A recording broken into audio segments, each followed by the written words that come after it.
Assalamualaikum warahmatullahi wabarakatuh.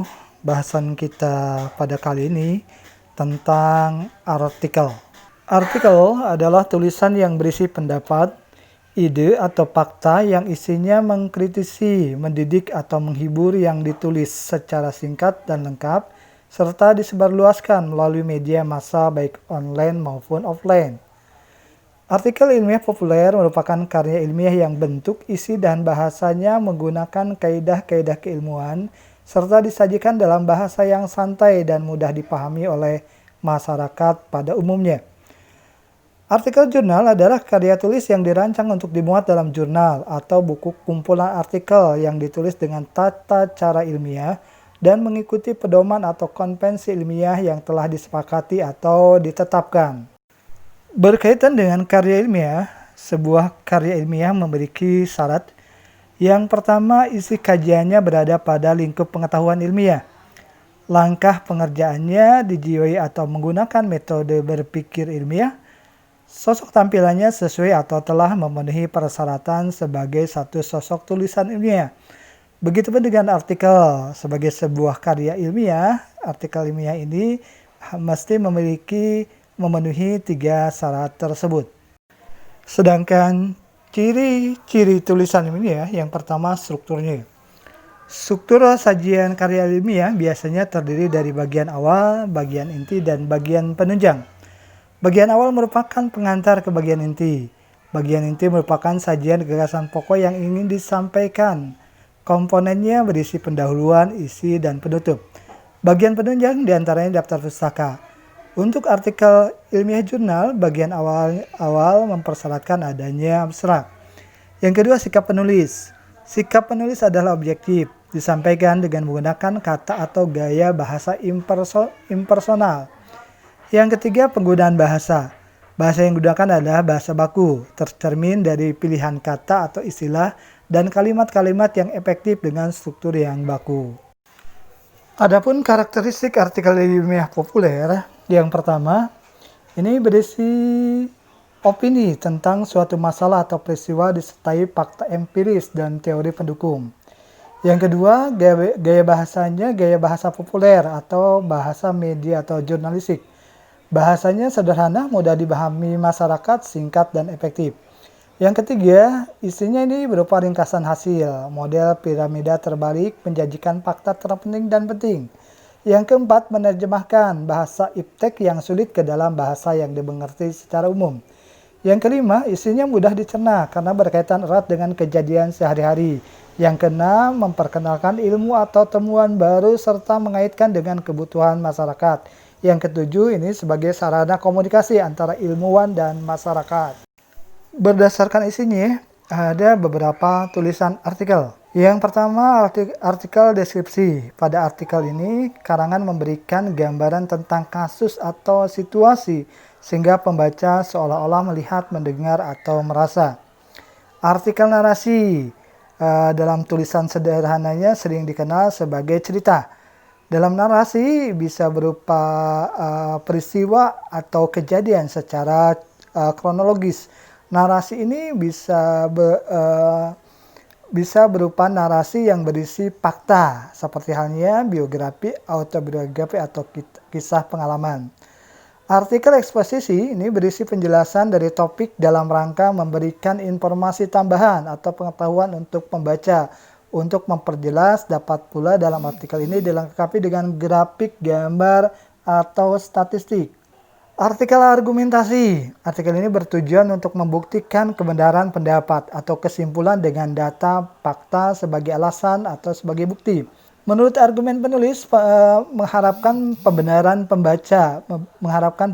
dari pembaca. Elemen pendapat dan data serta fakta atau alasan yang mendukung pendapat ini menjadi hal yang diketengahkan. Artikel persuasi ini berupa karangan yang bertujuan untuk mempengaruhi pembaca untuk melakukan sesuatu. Dalam persuasi, penulis mengharapkan gerakan motorik dalam bentuk tindakan motorik yang dilakukan oleh pembaca menurut yang direkomendasikan atau yang direkomendasikan penulis atau pembaca terbujuk untuk melakukan seperti hal yang disampaikan oleh penulis.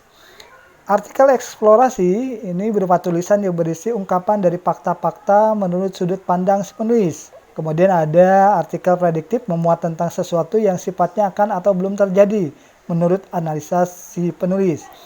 Kemudian ada artikel eksplanatif yaitu tulisan yang dibuat untuk menerangkan atau menjelaskan suatu hal kepada pembaca menurut berbagai sudut pandang, terutama dari sudut pandang penulisnya.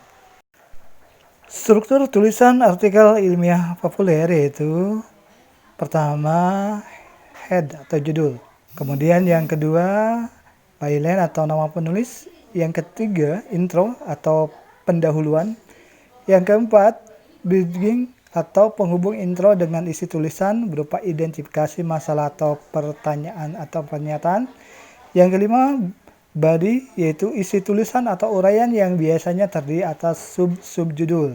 Yang keenam closing atau penutup, biasanya berupa kesimpulan, ajakan berbuat sesuatu atau pertanyaan tanpa jawaban. Penulisan artikel ilmiah populer diantaranya bahwa penulisannya ditulis secara praktis. Artikel ilmiah populer adalah karya ilmiah yang ditulis dengan gaya bahasa populer untuk dimuat di media massa seperti surat kabar, majalah, tabloid maupun ditulis dalam media online. Berbeda dengan artikel ilmiah untuk jurnal atau untuk scientific writing, artikel ilmiah populer tidak seketat aturan penulisan artikel ilmiah untuk jurnal. Artikel ilmiah populer ditulis lebih bersifat umum untuk konsumsi publik. Dinamakan ilmiah populer karena ditulis bukan untuk keperluan akademik tetapi untuk dikomunikasikan kepada publik melalui media massa. Artikel ilmiah populer bisa hasil penelitian ilmiah namun disajikan dengan lebih ringkas dan lugas. Paragrafnya disajikan dengan kalimat-kalimat pendek, penggunaan kata sederhana, dan menghindari kata-kata yang sulit dimengerti. Penggunaan istilah menggunakan istilah yang mudah digambarkan oleh pembaca. Tahapan dalam menulis artikel ilmiah populer, diantaranya yang pertama menentukan temanya dulu, atau topiknya dulu, atau ide utamanya apa. Nah, berdasarkan ide utama tersebut, tema atau topiknya atau ide utama tersebut kemudian dikembangkan dengan mencoba mencari referensi, melakukan observasi, atau mungkin sampai dengan melakukan riset, atau mungkin mencari tambahan-tambahan informasi lainnya. Berdasarkan informasi yang didapatkan, maka kemudian dibuat outline-nya atau kerangka tulisannya. Berdasarkan kerangka tersebut, kerangka dikembangkan menjadi draft tulisan. Tulisan yang sudah dibuat draftnya tersebut kemudian diedit, dan setelah dilakukan editing, setelah diedit, maka kemudian dilakukan penyelesaian tulisannya menjadi sebuah tulisan artikel. Tema atau topik yang dipilih dalam menulis artikel hendaknya adalah isu-isu yang aktual, isu-isu atau hal-hal yang sedang hangat. Kemudian sebaiknya berkaitan dengan aktivitas sehari-hari. Kemudian juga tema itu dalam rangka memperkenalkan ilmu atau dalam rangka memperkenalkan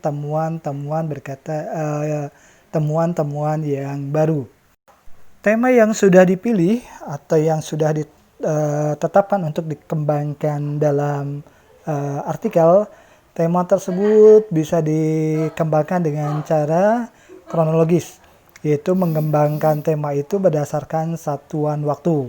Bisa berdasarkan urutan hari, bisa berdasarkan urutan bulan, atau bisa berdasarkan urutan tahun.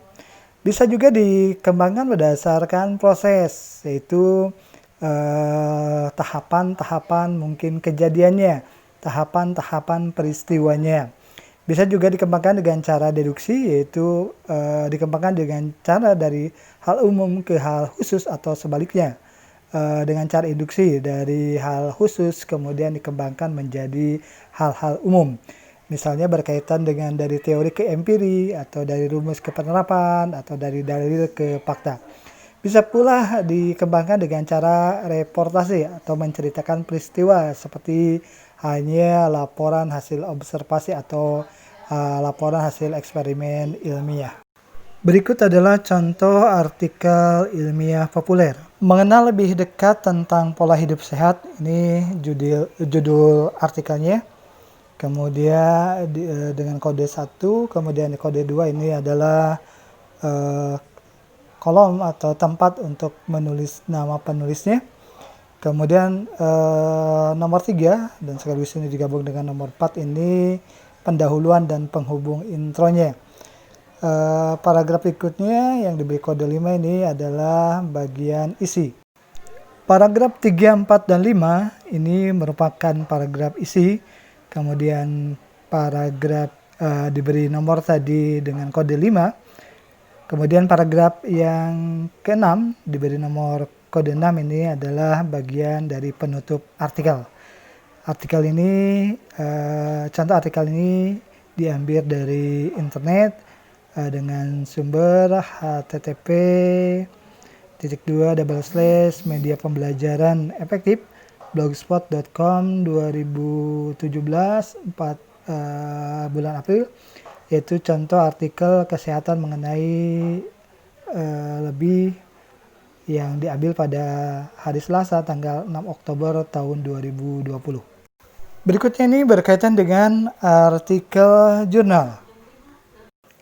Artikel jurnal adalah karya tulis yang dirancang untuk dimuat dalam jurnal atau buku kumpulan artikel yang ditulis dengan tata cara ilmiah dan mengikuti pedoman atau konvensi ilmiah yang telah disepakati atau ditetapkan. Pengertian jurnal itu sendiri yaitu sebuah publikasi periodik dalam bentuk artikel yang diterbitkan secara berkala. Dalam hal ini biasanya diterbitkan pada interval seperti 3 bulan, 4 bulan, 1 semester, atau setiap tahun. Pada umumnya jurnal memiliki cakupan materi yang luas namun sangat padat, hanya terdiri dari 6 sampai dengan 8 halaman. Namun di setiap kalimatnya bernilai ilmu pengetahuan. Tujuan pembuatan jurnal adalah untuk mengembangkan sebuah penelitian yang telah dituliskan serta menjadi acuan untuk para peneliti lainnya yang sedang melakukan kegiatan penelitian yang sejenis. Jurnal pada umumnya berisi sejumlah referensi yang menjadi rujukan penulis tiap artikel. Jenis artikel yang ditulis tak sebatas laporan penelitian, namun bisa pula berupa review literatur. Adapun susunan artikel jurnal terdiri dari judul, abstrak, pendahuluan, bahan dan metode, hasil, pembahasan, kesimpulan, dan daftar pustaka. Berikut adalah penjelasan berkaitan dengan bagian-bagian artikel jurnal yang sudah disebutkan. Yang pertama, judul. Setiap jurnal ilmiah harus memiliki judul yang jelas. Dengan membaca judul akan memudahkan pembaca mengetahui inti jurnal tanpa harus membaca keseluruhan dari jurnal tersebut. Judul tidak boleh memiliki makna ganda. Disarankan tidak lebih dari 12 kata jurnal berbahasa Indonesia dan tidak lebih dari 10 kata untuk jurnal berbahasa Inggris. Judul ditulis di tengah atas halaman menggunakan huruf kapital dan dicetak tebal. Yang kedua, nama. Nama penulis, nama pembimbing 1, nama pembimbing 2 tanpa gelar akademik dianjurkan disertai nama lembaga. Afiliasi misalnya nama program studi, fakultas, dan universitas, serta dianjurkan menyertakan alamat dan email. Yang ketiga, abstrak. Abstrak berbeda dengan ringkasan. Bagian abstrak dalam jurnal ilmiah berfungsi untuk mencerna secara singkat isi jurnal. Abstrak di sini dimaksudkan untuk menjadi penjelas tanpa mengacu pada jurnal. Bagian abstrak harus menyajikan sekitar 250 kata yang merangkum tujuan, metode, hasil, dan kesimpulan. Jangan menggunakan singkatan atau kutipan dalam abstrak. Pada abstrak harus berdiri sendiri tanpa catatan kaki. Abstrak ini biasanya ditulis terakhir. Cara mudah untuk menulis abstrak adalah mengutip poin-poin paling penting di setiap bagian jurnal. Kemudian menggunakan poin-poin tersebut untuk menyusun deskripsi singkat tentang jurnal yang telah dibuat. Penulisan abstrak diketik menggunakan 1 spasi. Yang keempat, kata kunci. Kata kunci ini sebanyak 5 sampai dengan kata kunci ini sebanyak 3 sampai 5 kata diambil dari inti yang akan dibahas dalam penelitian. Kemudian yang Kelima, pendahuluan. Pendahuluan berisi latar belakang mengapa penelitian dilakukan, uraian permasalahan yang akan diteliti, dikaitkan dengan teori, dan diakhiri dengan tujuan dilaksanakan penelitian tersebut. Penulisan diketik dengan 2 spasi, kurang lebih sekitar 4-6 halaman. Yang keenam, metode penelitian. Bagian ini menjelaskan ketika percobaan telah dilakukan. Peneliti menjelaskan desain percobaan, peralatan, metode pengumpulan data, dan jenis pengendalian. Jika percobaan dilakukan di alam, maka penulis menggambarkan daerah penelitian, lokasi, dan juga menjelaskan pekerjaan yang dilakukan. Aturan umum yang perlu diingat adalah bagian ini harus memaparkan secara rinci dan jelas sehingga pembaca memiliki pengetahuan dan teknik dasar agar bisa dipublikasikan. Penulisan metode diketik dengan 2 spasi, kurang lebih 1 halaman. Yang ketujuh, pembahasan atau hasil pembahasan. Pembahasan dapat dibagi dalam beberapa subbagian. Diketik dalam 2 spasi, penulisan kurang lebih 4-6 halaman. Dalam pembahasan membandingkan hasil penelitian dengan model atau teori yang diacu dan menghubungkan hasil penelitian yang dilakukan dengan penelitian sebelumnya dengan menunjukkan persamaan dan pembahasan perbedaannya. Pembahasan digunakan untuk hasil penelitian kualitatif, sedangkan hasil dan pembagian digunakan untuk hasil penelitian kuantitatif. Sedangkan hasil dan pembahasan digunakan untuk hasil penelitian kuantitatif. Yang kedelapan, simpulan. Dalam simpulan yang dibahas, pembuktian hipotesis dari penelitian, ditulis ringkas yang memuat informasi yang cukup sehingga pembaca mengetahui bahwa telah membuktikan hipotesis yang telah dilakukan dan dalam mengetahui kelebihan dan kekurangan metode. Dan biasanya terdapat saran yang berisi kemungkinan penelitian lebih lanjut dan potensi-potensi yang dimiliki metode yang dipakai dapat pula dimasukkan. Kesembilan, daftar pustaka. Daftar pustaka pada karya ilmiah ditulis langsung setelah teks berakhir, tidak perlu ganti halaman baru. Sedangkan daftar pustaka pada makalah, buku atau penelitian ditulis dengan berganti halaman baru. Jenis penulisan daftar pustaka diberi judul daftar pustaka, dicetak tebal dengan huruf tegak dan kapital semuanya. Unsur yang ditulis dalam daftar pustaka secara berurut-urut diantaranya bisa meliputi 1. Nama pengarang ditulis dengan urutan nama akhir, nama awal, dan nama tengah tanpa gelar akademik. Yang kedua, tahun penerbitan. Yang ketiga, judul termasuk subjudul. Yang keempat, tempat penerbitan. Dan kelima, nama penerbit. Unsur-unsur tersebut dapat bervariasi bergantung kepada jenis sumber pustakanya. Artikel ilmiah yang dibuat dalam jurnal dapat didasarkan pada penelitian seperti yang sudah disampaikan sebelumnya. Namun dapat pula berdasarkan kajian suatu permasalahan yang didasarkan pada hasil pemikiran dan kepustakaan yang relevan. Artikel berupa kajian suatu permasalahan yang didasarkan pada hasil pemikiran dan kepustakaan yang relevan. Struktur naskahnya terdiri dari judul, abstrak, pendahuluan, pembahasan, simpulan, dan daftar pustaka. Judul artikel diikuti nama penulis tanpa gelar dan ditulis lembaga tempat penulis bertugas. Abstrak disusun dalam 3 alinea, masing-masing membuat permasalahan, pembahasan, dan simpulan. Pendahuluan yang berisi latar belakang mengapa masalah itu penting untuk dibicarakan dan tujuan yang ingin dicapai dari pembicaraan itu. Pembahasan biasanya terdiri dari sejumlah subbab sesuai dengan masalah yang dibahas. Pembahasan ini biasanya dikutip pembahasan pustaka mutakhir sesuai dengan masalah yang dibahas. Pembahasan ini diusahakan objektif dan proporsional. Simpulan memuat pernyataan yang berupa menjawab permasalahan yang telah ditetapkan di bagian pendahuluan. Simpulan yang ditarik harus sejalan dengan latar belakang masalah, tujuan, dan pembahasan. Daftar pustaka hanya memuat pustaka yang dipakai dalam menyusun artikel itu saja. Berikut ini contoh artikel jurnal hasil penelitian. Disajikan di sini contohnya ada judul di situ, judul jurnalnya pengalaman perawat unit gawat darurat UGD Puskesmas dalam merawat korban kecelakaan lalu lintas. Kemudian bagian berikutnya di situ ada penulis yaitu Bintari Ratih Kusumaningrum dan lain-lain. Kemudian di situ juga tuliskan lembaganya yaitu program magister keperawatan. Kemudian fakultasnya juga universitasnya, yaitu Universitas Brawijaya. Berikutnya abstrak dan kata kunci.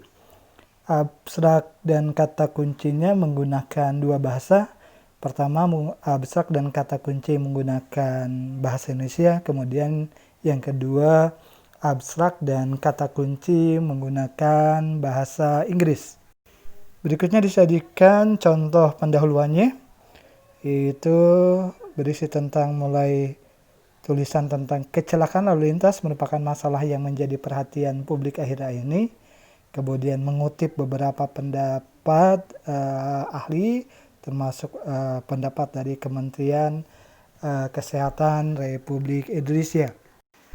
Bagian pendahuluan ini kemudian ditutup dengan pernyataan tentang tujuan penelitian, bahwa yang dituliskan dalam artikel jurnal ini, penelitian tersebut bertujuan untuk mengeksplorasi tentang pengalaman perawat UGD Puskesmas dalam merawat korban kecelakaan lalu lintas.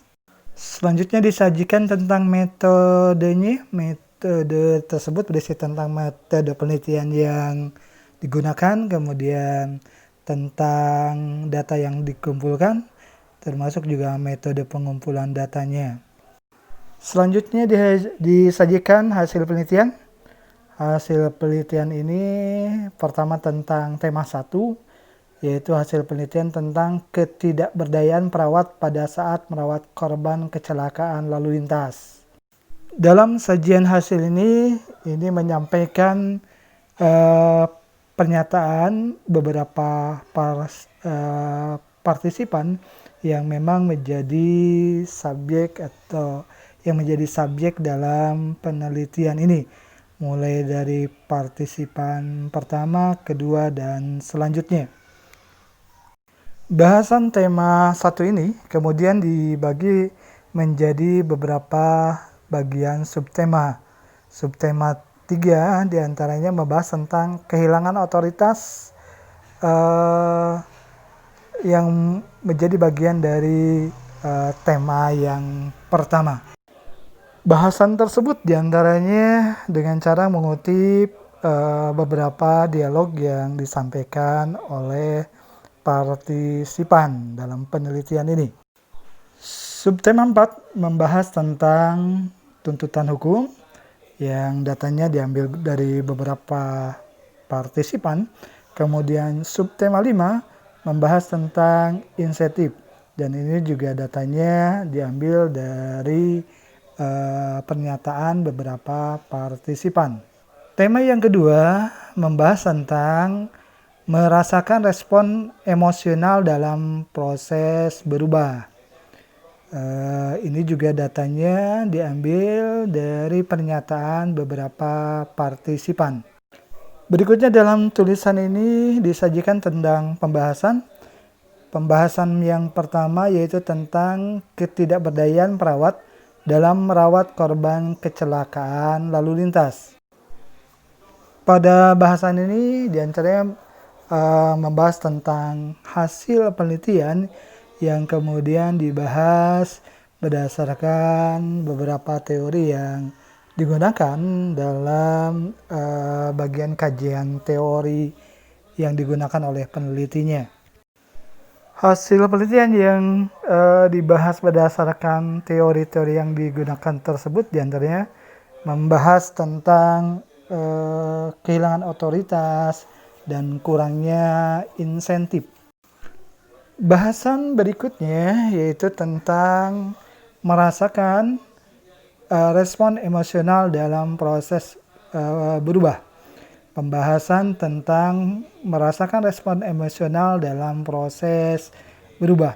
Proses perubahan tersebut diantaranya dalam hal penambahan pelayanan puskesmas menjadi puskesmas perawatan dengan unit gawat darurat 24 jam. Pembahasan perubahan organisasional ini diantaranya dibahas dengan menggunakan beberapa teori. Pada pembahasan itu diantaranya disampaikan bahwa proses perubahan yang dialami oleh perawat puskesmas dari sebelum ada UGD sampai ada UGD memberikan respon emosional. yang respon emosional tersebut dialami secara bertahap. Tulisan artikel selanjutnya menjanjikan tentang implikasi keperawatan, yaitu diantaranya berisi tentang pengalaman perawat UGD Puskesmas dalam merawat korban kecelakaan lalu lintas merupakan pengalaman yang kompleks. Selanjutnya artikel menyajikan tentang kesimpulan. Yang kesimpulan itu diantaranya disampaikan, dalam kesimpulan tersebut diantaranya disampaikan bahwa pengalaman perawat UGD Puskesmas dalam merawat korban kecelakaan lalu lintas terdiri dari dua tema besar, yaitu ketidakberdayaan perawat dalam merawat korban kecelakaan lalu lintas dan merasakan respon emosional dalam proses berubah. Tema tersebut muncul sebagai akibat dari adanya perubahan konsep pelayanan puskesmas dari promotif menjadi promotif kuratif dengan adanya UGD 24 jam yang menuntut perawat untuk dinas 24 jam. Tetapi perubahan sistem itu tidak diikuti dengan perubahan yang membangun sistem itu sendiri, seperti sumber daya manusia. Isi artikel berikutnya saran. Saran dari artikel yang dituliskan ini yaitu perlu dilakukan pembedahan sistem pelayanan kesehatan yang dapat memfasilitasi perawat maupun tenaga kesehatan yang lain agar dapat berkembang dan memenuhi kebutuhan pelayanan kesehatan untuk masyarakat. Adanya kesamaan setiap ungkapan partisipan menunjukkan bahwa perlu adanya penelitian lanjutan dengan partisipan yang bervariasi tingkat pendidikannya dan pengalaman kerjanya. Penulisan artikel diakhiri dengan penulisan daftar pustaka. Ada banyak pustaka yang digunakan sebagai rujukan, sebagai referensi dalam penulisan artikel ini. Bapak dan Ibu, contoh artikel yang disajikan ini sumbernya dari internet, dari https://media.neliti.com/media/publication/100338 ID pengalaman perawat unit gawat darurat UG PDF yang di download pada hari Selasa tanggal 29 September 2020. Demikian bahasan kita tentang artikel ini. Semoga bermanfaat dan menginspirasi, minimal menjadi masukan untuk dapat menulis sebuah artikel. Terima kasih atas perhatiannya. Mohon maaf bila ada salah dan keliru. Billahi taufiq wal hidayah. Wassalamualaikum warahmatullahi wabarakatuh.